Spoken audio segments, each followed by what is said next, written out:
Greetings. One of the stories that I alluded to, or factoids, was that I have, in a workout, in a hot, long workout of jiu-jitsu or of running, hours and hours and hours, or rather hours and hour, 3 hours, I have sweat 14 pounds. And I said that, but let me go into what that is. I started jiu-jitsu in my mid-40s. I was old then to be doing it, and rolling with guys half my age, and I was fit. I'd never done any kind of martial art before, as it were a combat sport. I'm an unusual body type, so it's hard to deal with, so I did okay. But I really caught on fire in the sense that I love that sport. When I started doing Metcons, well, I love that sport. If you love it, you give it your attention. A couple of probably years, however long it was, it's when I had started to notice. You start to pay attention, you start to notice patterns. And one thing I knew immediately, because I'm aware of these things, you've got to replace your fluids. As I have said, sweat comes from blood volume. If you sweat, there's not some big biological sack of sweat that it just all squeezes out of. It comes from your tissue and from the water of your blood. In the summer, where there's a whole line of people all wanting to roll, it's a pretty constant thing. And I am a sweater, so lots and lots of sweat. And I started the practice of, I'd weigh myself before the start. And I tend to run lower 180s, so 182, 184, depends. And at the beginning of the week, I would come in at probably 186. And at the end of the week, it would probably be 182. Well, what, did I lose a lot of fat? No. Did I lose muscle? No. I'm probably fat. Probably that little bit of fat that I have, yeah. And over the weekend, I'd eat, and I'd deliberately be trying to not gain weight, but regain weight, and just frankly put on some fat, because very low body fat, it's not helpful. It's not a healthy way to be. You want the right amount. It's like women who do not, women with body fat percentage under 17.5%, very lean for a woman. I can't say it's always true. It's just what you read in reputable sources. Do not menstruate. They stop menstruating. They don't have enough body fat to tell their physiology that this is a safe environment. Go ahead and be fecund, be fertile.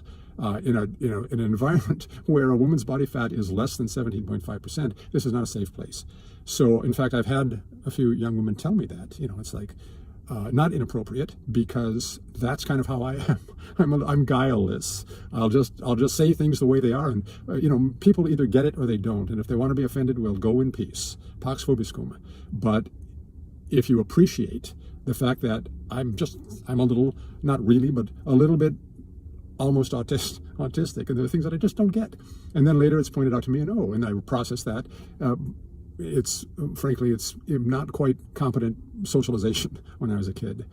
So there are things I still don't get. And talking about how women may not menstruate when their body fat is very low, it might be a little, well, how dare you talk about that? Well, I am talking about it. The point is, there's a healthy, healthful level of body fat, and it's not really visible body fat. If you start to droop and sag, there was a deeply incompetent study a few years back that said moderately overweight people live longer than lean people.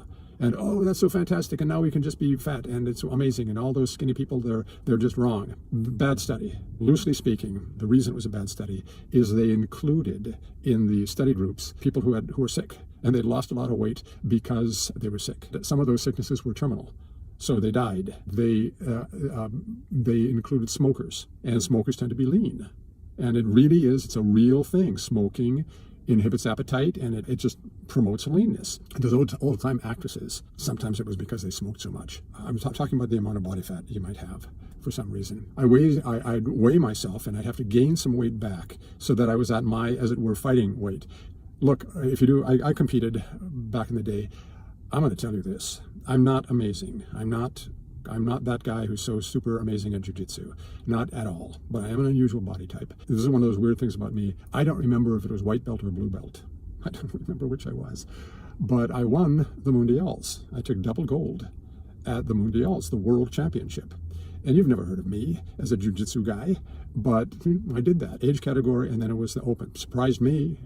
I must have been a white belt. I'm an unusual body type, so I want to keep my weight, in a pretty tight range. Not because I care about how much I weigh, but this is right for my type. So I'm talking about sweat, and I'd come in, I'd weigh myself, I'd be whatever I was. Now here's the point. I know I had a recovery drink because I was, already closing in on 50, rolling with guys half your age, and they're ferocious. And it's not a competitive thing. It's just hey, I have a male ego. I don't think I'm not an absolute alpha male, but there are ways that I am. I'm going to assert myself. What I do not want is to be controlled. That's the thing that triggers me. People who are trying to control me. It's left over from ancient days. Immediate pushback from me. And jiu-jitsu is a little like that. You are imposing your will onto somebody, and that's it's a healthy, it's appropriate thing. It is the right place to do that kind of thing. So I would take a recovery drink, and it was very, very smart. My own homemade with all the research done, and it was a recovery drink, and it really does work. And sometime we'll talk about that. I don't really do it anymore because I don't do that much in terms of jiu-jitsu anymore. It's the lack of opportunity, and frankly, I'm considerably older now. It's harder. I still can do it, still do it, but it's not what it used to be. A lower back tightness, and I'm slower. Hot day, lots of jiu-jitsu, and I had all the energy in the world, and I was the guy who didn't really take a break. So other people, and they were not in good shape, but they were much younger, but they'd gas out, or I didn't really do that so much. I had a gallon of just water, and it might have been diluted. It might have been my recovery drink, just the right amount for that amount of work in a gallon of water. A gallon is 8 pounds. A pint is a pound the world around. It's 8 pounds. 1 gallon, 8 pounds. And over the course of those hours, I would drink that whole thing, come in at my weight, drink 8 pounds of water, and I'd weigh myself at the end, and I was 6 pounds lighter. I drank 8 pounds, and I was still 6 pounds down. That's 14 pounds that I had transpired, that I had sweat. That is very serious dehydration. Well, it wasn't 14 pounds. It was only 6 pounds that I was down. Well, that's very serious dehydration. 6 pounds lighter. You see the old fat guys in the sauna, and then you see them, and they go and they weigh themselves. Oh, good, I'm lighter. No, knucklehead, you're lighter. You're not leaner. In fact, you're fatter. The weight that you lost was water. So proportionally, you've got more fat. Proportionally, you got less water. You're dehydrated. You've got to replace that water from the sauna. You've got to do it. Whatever ego advantage you thought you got because you saw 2 pounds lighter on the scale, this is not a good thing. The good thing about sauna is it's a benevolent stress when it is, and that benevolent stress increases your testosterone levels. It's not really hormesis, but it's like that. It's one of those things that it's a difficulty that makes you stronger. Generally speaking, I'm for the heat. It's like heat therapy and cold therapy. Sometime we'll talk about cold baths. You can call it ice bath, but it's not really an ice bath in the sense that if it's 32 degrees, it's an ice bath, and the ice doesn't melt. It melted, brought the water down to 32 degrees, and now and there's still ice on the top. If the ice melts, or if it gets down into the 30s, it's cold.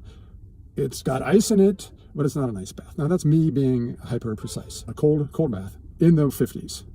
You can be the tough guy and be in the 40s. You can be the extreme, the Iceman, and be in the 30s. That's a different thing. That's not about health. It's not about recovery or inflammation. It is about doing something extreme. I'm not against that, but it's a different thing. If you're just a guy who exercises a lot, you want to damp down the general systemic inflammation, then cold baths, very good way to go. And I'll just say now, 10, 12, maybe up to 15 minutes, anything longer than that, you've got the benefit. Now you're just showing off. Hot for saunas, sweating, losing that weight that you have to replace. So on the way home from jiu-jitsu, or when I got home, you can be sure that I would drink at least 6 pounds of water, because you can't be walking around dehydrated. The rule of thumb is however much you lost, half again that much you drink. I technically lost, in terms of weight, at the end, I lost 6 pounds. So I have to drink 9 pounds of water, more than a gallon. I don't want to do that. I'm not going to do that. But I am going to replace the water that I actually did lose. That is fair enough. Whatever best practice is, sometimes best practice is a hassle. And one of my major themes is keep it simple. You know how we are. We're going to figure out the best way to do it, and it's the perfect rep scheme, and the perfect weight, and the perfect diet, and then it becomes such an ordeal. And there are people who can do that, but life stops being joyful sometimes if you've just got all these rules. And do they even really matter? I gave that example about, yeah, I really did sweat 14 pounds. I really did walk out of there still 6 pounds lighter. So it's a matter of responsibility. Look, if you are a sweater, if you sweat, you have to replace it. This is the thing. You need to leave the place pretty much at the same weight. I promise you, you did not burn 14 pounds of fat. It was water that you have to replace. I've been talking about is that body fat percentage from the sauna, and women who don't menstruate. When I can't say every woman, maybe you're a woman and you have under 17.5% and you do menstruate. Well, okay, you can have noticed how I don't even want to say skeptical. I demand a high standard of evidence. So there are things that I absolutely know. And it's not open for debate, I know it. And it's not my blind faith in something. I've just seen it work so many times. Why does it work? That's, we make up stories. But that it works, there's no debate about it. You don't debate about reality. You familiarize yourself with reality and then agree with it. And if you don't agree with it, you have to change it. But you do not lie. You do not deceive yourself or other people about what is real. So with women, it's very clear. It is normal to menstruate. Human normal. We are the only species that has monthly, year-round menstruation. No other animal does that. And that tells you something about our uniqueness. We've got unique brains, which I won't go into. Not unique, like menstruation, it's not unique to humans, but that monthly cycle is unique to humans. Or we are the only, I say we humans, not we males. What is a man? We're the only species where the females have permanently enlarged mammary glands. You've seen the dog. Dare I say the bitch, and you've seen the cat, and she's nursing. She's got mammaries, they're developed, the dog, and then she stops nursing and they go away. What happened? Well, because it's a seasonal thing, or it's a job directed thing, not human beings. And there's is that health? No. Is it fitness? No. Is it lifestyle? No. And that's the theme of this channel, but it is lifestyle. Because part of lifestyle is being aware of what your environment is like and not being arbitrary and just seeing things as they are and not even putting your mind as to why it is that way. So a little homework for you. Why do human females have permanently enlarged mammary glands? Why is that? There's a whole thing. The thing I wanted to loop this in toward is me. I sweat 14 pounds. I have very low body fat. Well, I'll tell you, last year I was doing serious fasting protocols, and there are a number nowadays. It used to be water fast or maybe juice fast. There's a lot more intelligence now in what fasting is. So I was doing 3 things, 3 different kinds of fasting. The one that I generally do, which is not properly named, but it's intermittent fasting, and all that is the window. It's not a fast at all. It's a 12-hour fast. Oh, you're like Jesus in the wilderness. At 12 hours you didn't eat. Well, that's what it should be. It should be more than that. My habitual behavior is I have a window. Whenever I feel like eating in the morning, it's not I have to eat at this time. That's not a bad way, being regimented like that. But I'm a little more rebellious, believe it or not, and I'm going to do things my way. And if I want to eat now, then I'm going to eat now. The good thing is my appetite is deeply, deeply educated. It's informed. If I'm hungry, it's because I'm hungry, not because I have an empty stomach or because I have a sensation or because I'm thirsty. I feel like eating now, and so I do. Generally, it's noon or 11 or 1. I can go longer than that and just not want to eat. And that's because my blood sugar is doing what it should do, and because I'm releasing fat from my fat cells and giving me the energy. So when I'm hungry, it's because my body is saying, you could use some nutrients in your bloodstream. That's kind of the idea. And it's a little loose. But the point is that I was fasting, not even fasting. I was doing the so-called intermittent fast, which is just the window. And my window, for whatever reason, I was keeping it like 4 hours. Not hard to do. Yes, it is. Well, no, it isn't. It's just that you aren't in the habit. Habits are not hard or easy. You just do them. And because you do them without thinking about them, things you don't have to think about are easy.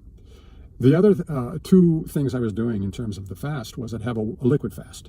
And it would be my berry smoothie, plenty of nutrients. It's not a fast at all, but it's a calorie reduction. But I'm not a guy who has to worry about calories. Well, I do, but I need to get enough. And then one day was a water fast, just water. And when I say water fast, I don't mean 24 hours. I mean something like 36 hours. You eat today, tomorrow you don't eat at all, and the next day you start eating again. So it's more than 36. Well, that was not hard, but it was very hard to get enough calories. So I lost weight, and I lost about 10 pounds. And I don't have 10 pounds to lose. So yeah, I did lose a fair bit of fat. You can see I can tend to the gaunt, and my eyes will recede. There's a fat pad behind the eyeball, and that's what that hollow-eyed starvation is, or when you're mourning, you just burn the fat out from behind your eyes, and that's that hollow-eyed look, which I have anyway because of my dramatic forehead, all that testosterone when I was in puberty. The scale that I was using gave you the fat. It was a sophisticated scale with handles that you hold on to. And this is my point. When I saw 3% body fat, it couldn't really be 3% body fat, but that is very extreme, and it wasn't even on purpose. My cruising body weight, it's about 8%, 7%, 9%, 10%. I don't mind that it varies because I'm in harmony, as it were, with myself. So I'm leaving you with that, kind of a body weight thing, and you maintain your body weight. I'm the exception, and weirdly, my giant ego aside, I am what people should be. I am what a guy my age, I'm what somebody my age should look like, given the individual features. I've been health conscious deeply as an adult, nutrition conscious since the 70s. But for all those years, 45 years, I have been vegetarian. And it's not the ethics of it, freaky, that's part of it, but it's the health, always the health, or what's going to optimize. So if half a century, probably more than half a century working out, lifting weights, and then another good percentage of that being very, very mindful about the nutritive quality of your diet, then you're going to get some, it's not even dramatic benefits, because drama needs to be a surprise, and this is a long-term thing. So not very surprising, but something that's been around for a long time. Well, I've gone on quite a bit. I started about just rehydrating. I wanted to tell you the story about the 14 pounds, and there's obviously things connect. I went on for longer than I expected or planned on it, but there you have it. We'll see you next time.